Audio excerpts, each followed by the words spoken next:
ಚಂದದ ಜೀವನನ ನೀಡಿರೋ ಗುರುಗಳು ನಮ್ಮ ಗುರುಗಳು.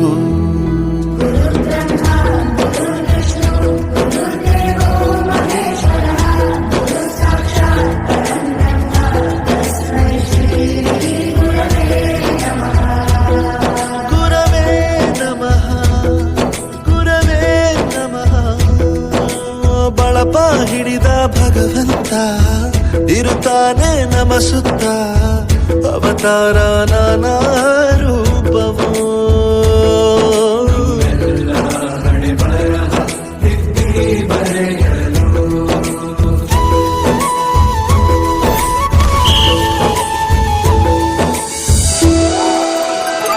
ಬಾಳಲ್ಲಿ ಲೆಕ್ಕ ಎಷ್ಟು ಮುಖ್ಯ ಎಂಬುದ